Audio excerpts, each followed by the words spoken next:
This channel does not promote any violent, harmful, or illegal activities. All content provided by this channel is meant for an educational purpose only.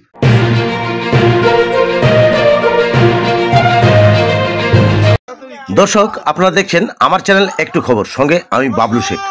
আজ একটা video নিয়ে এসেছি, একটু শিক্ষামূলক video, সেটা আপনারা দেখতে থাকুন।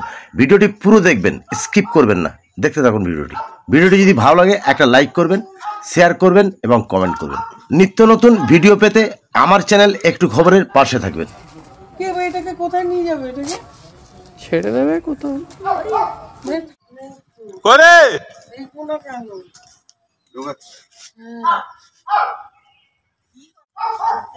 কি সুন্দর দেখতে। কোথা থেকে এসছে? আপনি কোথা থেকে এসছেন? ওনার ডিস্কি হয়ে যাবে তাড়াতাড়ি। কি দারুণ দেখতে। পেছনে যেমন ইয়ে আছে না, ওরকম চোখ চোখ আছে পেছনটা। আচ্ছা এই যে মিটিং করেছে একটু জোড়াও আছে।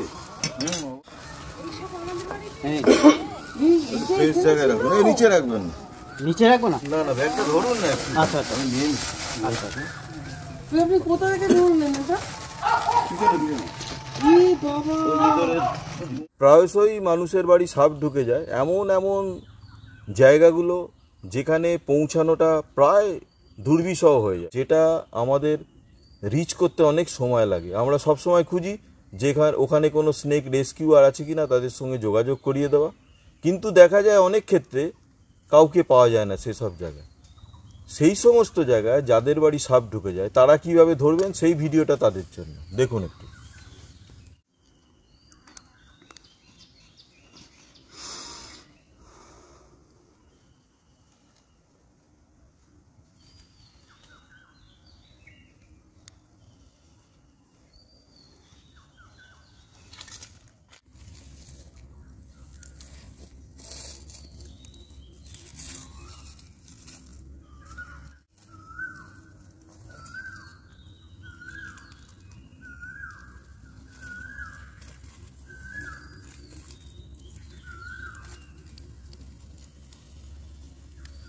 দেখুন সাপটি কিভাবে ঢুকে যাচ্ছে। সাপ অ্যাকচুয়ালি গর্তে থাকার প্রাণী। দেখুন একটা গর্ত তৈরি করে দেওয়া হয়েছে, গর্তের মতো, সে ঢুকে গেল। একটা কথা বলি, এই সাপটিকে রিলিজ করে দিচ্ছি তার পরিবেশে।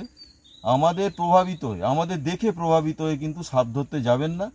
যারা সর্প উদ্ধারকারী তাদের কাছে আগে প্রশিক্ষণ নিন, প্রশিক্ষিত হন, তারপরে সাপ ধরুন। কারণ সাপ ধরাটা কোনো ব্যাপার না, কিন্তু সাপ যদি কোনো কারণে কামড়ে দেয় তারপরে কিন্তু বিপদ শুরু হয়। ফলে যারা যাদের এক্সপার্টাইজেশন আছে তাদের কাছে আগে শিখে নিন। দেখুন সাপটিকে তার পরিবেশে আবার রিলিজ করে দিচ্ছি।